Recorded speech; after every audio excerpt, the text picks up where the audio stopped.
Hey everybody, Big Seven here, back for another SuperCoach AFL video. I scored 2,607, which was a big score, not a huge score, but still scoring 2,600 at this time of the year. Definitely can't complain about that. Saw some 2,800s going around. I think weekly was a 2,900, but still 2,600, well above par. It moves me up into the top 300 and in a decent position to make up some ranks going forward. I'll start off by shouting out Locke, who's at the top of the leaderboard. Obviously, known him for a fairly substantial period of time. Actually, run a dynasty or managed a dynasty side together. So that's him at the top there. Yeah, managing a dynasty side together. We're only 5-4 though, so I would appreciate if you spent a bit more effort on that and less on the Super Coach Classic. But no, on a real note, keep doing what you're doing, Locke. This isn't a Mickey Mouse leader that you expect to get reeled in. Keep making the right decisions, and you'll go all the way if luck falls your way. So into my side, I ended up bailing out of my Bailey Smith trade. I was tossing up between Smith and DeGoey, and I was pretty much on Smith the whole week up until Friday night. Watched the Melbourne game, and I kind of got second thoughts. I was like, I definitely wanted them both, but who was the player that I thought was going to be more painful to miss out on? If, there was some freak circumstances and, say, for example, there was some carnage this week that prevented me from getting one of them. I thought Bailey Smith would be better over the course of the year, but Jordan DeGoey has an extremely easy next 3 weeks. He's got North Melbourne, he's got West Coast are tagging now, but I would expect them to tag Dacos, so that should be fine. And then he's got Melbourne, and Melbourne have just given up massive scores in the past few weeks to midfielders. Zach Butters, I think, scored 180 odd this week. Noah Anderson went huge, so I thought with those plum matchups, I would prioritize DeGoey over Bailey Smith with a plan to get Bailey Smith in this week. And the other player I brought in is the big man, Bailey Humphrey, 213K. So obviously paying up for him over the likes of Sharp. I just wasn't sold on Sharp's job security. There were some comments from Fagan that came out later in the week saying that it would be great for his development to stay in the side. But the way coaches speak these days, like being in the side, it refers to a 23. It refers to a sub as well. So I think when Daniel Rich returns, Sharp is probably likely to see the sub vest. And I was also pretty enthused by Bailey Humphrey. Comments from him last week saying that he was cramping up in games up until the last few weeks. Coincidentally, that's when his form started to turn. And yeah, the job security clearly there. Stuart Dew subbed him out after on -3 and named him the next week. So look, if that doesn't show trust in a player, then I don't know what else does. And yeah, it turned out pretty well. Bailey Humphrey going 101, better than expected. I think it's too late to get him in now. I think you've missed the boat. He's not going to score 100 every week. I think he's more like a 70 to 75 player. But still, yeah, the break even is very low, -54. I think he'll probably peak at like 360, 370K. So not worth a trade. So yeah, scoring at 2,600 means there weren't many down points. Seamus Mitchell, I think, was my worst. Yeah. Oh no. So Samson Ryan 58, my worst score. Kind of anticipated that though, with Nankervis coming back into the side. And then other than that, yeah, Seamus Mitchell 82, my second worst score. So if that continues, I'll be very happy with that. Jack Sinclair, want to mention him, 160. I was starting to have my doubts last week. Glad he's turned it around. Yeah, Sicily and Mitchell missed out on Weddle. I guess the thing is that they were playing against West Coast. Hawthorn dominated possession. That's definitely an anomaly game. I still think Weddle is an okay trade in, but I'm not going to be getting him in myself. Um, Zach Merritt, someone I was also having doubts on, but not because of him, because of Brad Scott. And Scott's hand was basically forced this week. Injuries to Setterfield, Shield, and Parrish meant that Merritt had to get bulk midfield time, and he delivered 162. I was pretty much tossing up putting the captaincy on him. It was between Merritt, Taranto in the same matchup, coming up against a weakened Essendon midfield, and Rowan Marshall. I decided not to vice captain Clayton Oliver just because I wanted to take the punt on the Errol upside, back to back 150s, only scored 96, and that's fine. It's a vice captain. Um, but yeah, I was tossing up between Merritt, Taranto, and Marshall. Went with Marshall in the end, up against Kieran Briggs in the ruck. Briggs actually did fairly well himself, kind of held his own. But still, Marshall 126, not going to complain about that. And look, I think Merritt would have been my third option anyway. I think I would have actually gone Taranto over Merritt just because of, Taranto's probably got a bit of a safer floor. So, 126 from Marshall, we take those. Josh Dunkley, 153, absolutely awesome. Harry Sheasel, this is a really interesting pick because he scored 112, but the role changed. He's been playing as a, basically halfback, getting a lot of cheap possessions, and his role was radically changed this week. I think the first quarter he played forward, and then it was kind of a mixture of forward and mid. Still to score 112, they did play North Melbourne played pretty well against Sydney. So I'm not expecting the midfield dominance that they had to transfer over to future weeks. But for Sheasel to score 112 in that role just shows how talented he is. But it's also a pretty big red flag. I want to move on from him when I can, but I just finding the logical time to do that is going to be difficult. He has a break even of 92. So if I had nothing to do this week, I would be, if sideways trades were free, I would be getting rid of Sheasel. But we've only got two trades, and this is the time to be aggressive. And that probably brings me into my next point pretty succinctly. Clayton Oliver, 120. He's done a hamstring injury, and the severity of it seems fairly minor. I was hoping that I would have some clarity, pardon the pun, before I recorded this, but we still don't have a proper time frame on Oliver's injury. And this is the time of season where you want to be making up as much ground as possible. Once we get to round 16, round 17, even round 16, all of the good teams are fully premium, and you're not making up that much ground. Whereas if you are to hold Clayton Oliver and he's out for a couple of weeks, bench cover isn't good. You might be fielding a 40 while I might trade someone in that scores 120. So, that's putting 160 points on your head potentially if you hold Oliver and he's out for a couple of weeks. So yeah, my stance on Clary, if we don't get any information, if it's completely vague, then I'm just going to assume that it's probably 2 to 3 weeks. If we get some information saying that, he's going to miss this week, but he should be right for next week, then I think he's a hold. But yeah, holding him for round 12, I think it's too damaging, especially for a side like myself. Looking at the players that are out in round 12, it is best 18, but I'm already missing Sinclair, Brayshaw, Marshall, Darcy, Dunkley, and Goulden. So that's 6 out of my best 22. And if we're looking at the bench, Rosie would be on field normally. Looking at the bench, though, who else comes into that best 18? I've got Simpson. I've got Davey.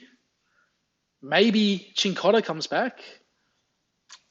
Maybe I bring in Wardlaw next week, but it's a really dodgy 17th and 18th player as it is. And if I add Clary to that mix, then I'm pretty much almost destined to be replacing him with a Chesser whose ceiling is probably what 30, if that. So I think Clayton Oliver 1 week, it's a fine hold, but any risk of it going longer and it's just far too damaging to hold him that long. So with that in mind, if I do trade him, my obvious trade out is Samson Ryan, 360k, 71 break even, but the roll's gone. There's a decent chance he could score sub 40 this week. So get rid of him, get rid of Clayton Oliver, make some DPP swings. If you don't have DeGoey, then I basically endorsed him before. I really like him with the fixtures that are coming up. I can't go without my boy Bailey Smith, though. Last couple of weeks, the CBAs have been above 70%. I think it's been 80% even. I guess I can check that, can't I?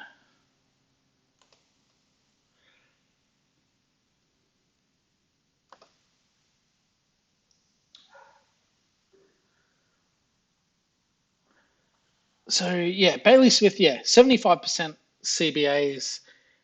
Trelaw will come back into the side at some point. But also, another significant factor is that Jason Johannesson got injured. So we could see Caleb Daniel end up returning to the back line once Trelaw's fit. And then the midfield mix for the Dogs is Bontempelli, Liberatore, Bailey Smith, and Trelaw. And McRae, he could get his CBAs back, but I don't know. I think he's in the Bevo doghouse. So, and Bailey Smith coming off 37 possessions. I think, what did he only score 121? I feel like that's a blessing, to be honest, for non-owners because he's only gone up by 17k now. So he's 528k, more than affordable, playing a good role. We've seen that he can rack the ball up in that role. And I think I think last week was the time to jump, but now is almost equally as good a time to jump on Bailey Smith. I guess the big deterrent for a lot of people will be round 15 bye. I'm pretty set for that though. And I do have, can I do it from this screen? No, I can't. I'll go back into my team after I make my second trade in, but I'm also bringing in another player on the on the round 15 bye because I'm fairly set for it. I did my DPPs wrong, I think. It's meant to go the other way. Like that. And I'm ready to get hurt again. And the player I'm going to bring in eventually, which will be this week, is one Samuel Doherty. And I wasn't too keen on him coming back from his injury. It looked like when he came back into the side, it was more a mixture of forward and midfield. Watching the game, well, I only watched the first half of the game last week, but watching that, he was everywhere. He was at the back of stoppage. He was helping transition out of the back line. It looks like he's back to his former self. We're getting him at a 65k discount off starting price and 135 last round. Sydney, their midfield got smashed by North last week. So Sydney not in a great spot form-wise. I think they play Melbourne the week after that. I mentioned mids against Melbourne. And Doherty is getting a little bit of mid-time, but I think mainly the back of stoppages. So I think he's a bit of a sleeper pick. And both of these guys, Bailey Smith and Sam Doherty, both fairly low owned. So this is my moment. This is my opportunity to make up ground on people that want to be turtles and hold Clary. Even if he misses a week and he comes back the week after that, who knows? Is he underdone potentially? If Melbourne are up by 5 goals at three-quarter time, does he get subbed out? There's a lot of, I think there is more risk in holding Clary than there is in trading him. And in addition to that, I'm essentially splitting Clary and Samson Ryan into Bailey Smith and Doherty. So I'm actually gaining a premium this week. There aren't that many sides that will be able to be at 20 premiums this week. Another player that also has been injured is Josh Kelly. Come out a couple of hours ago that he did a hamstring, out for 4 weeks. So, and he's something like 15% owned in the top 1,000 or something like that. So this is the time where I want to be aggressive. I'm chasing ranks. I'm chasing points. Looking at my side, I will put Rosie on field. So defense, it's complete. I've got 12 trades left.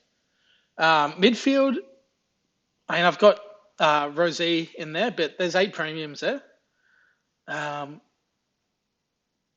yeah, realistically, Dawson will be down back and Zeeble will be in the forward line if I don't sideways him out at his bye or before then.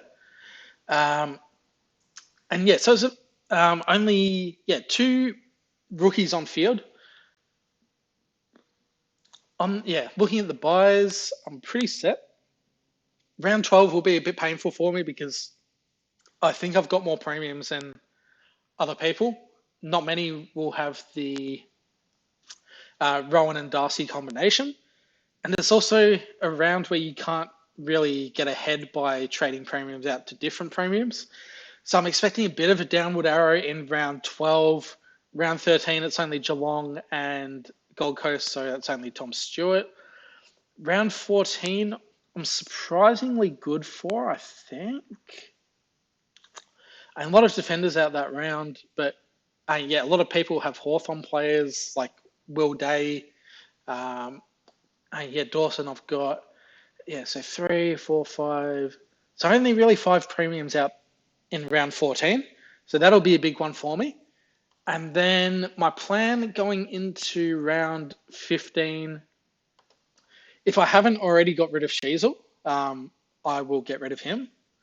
1, 2, 3, 4, 5, 6, 8 premiums out that round. So that's a round I really want to attack by sidewaysing premiums. If Sheasel hasn't been traded out, he's gone.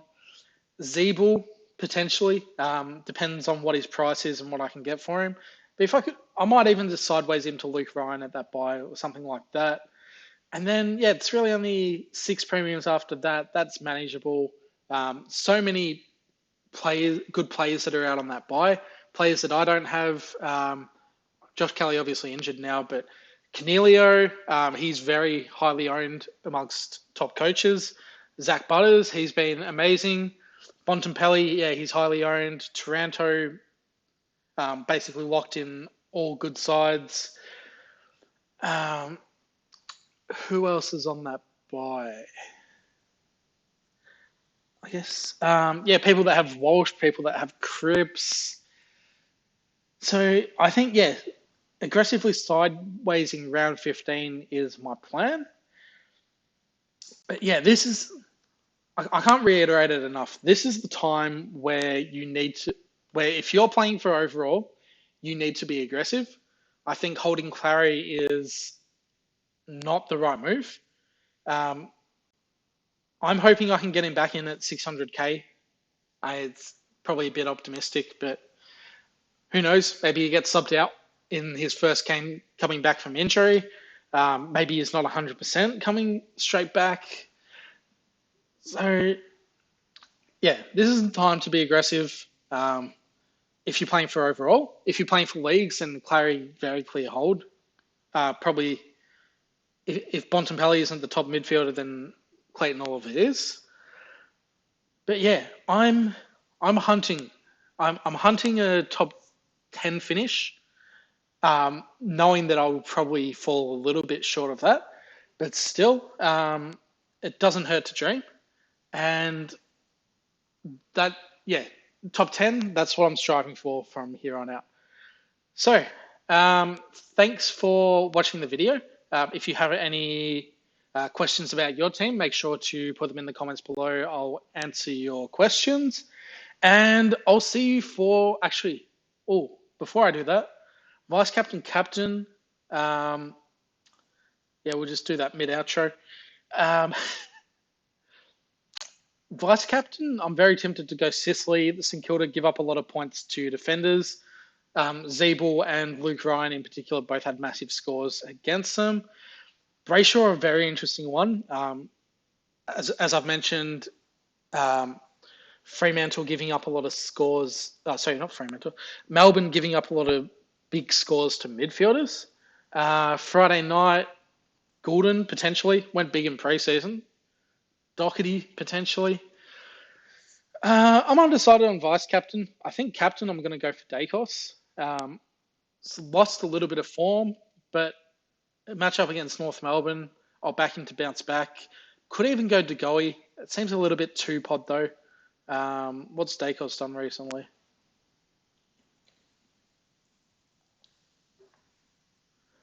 Yeah, 125 against GWS. Some 140s in there. He's safe enough to captain. So yeah, probably Nick Dacos captain. We'll see what happens with the vice captaincy. And if I had to slap it on someone right now, could I even go the big Darcy? Oh, Marshall. Plenty of options, really. Um, we'll chuck it on Doherty for now. See if that sticks. Yeah, so once again, thanks for watching. I'll see you for the next video. And hopefully we can avoid some more carnage this week.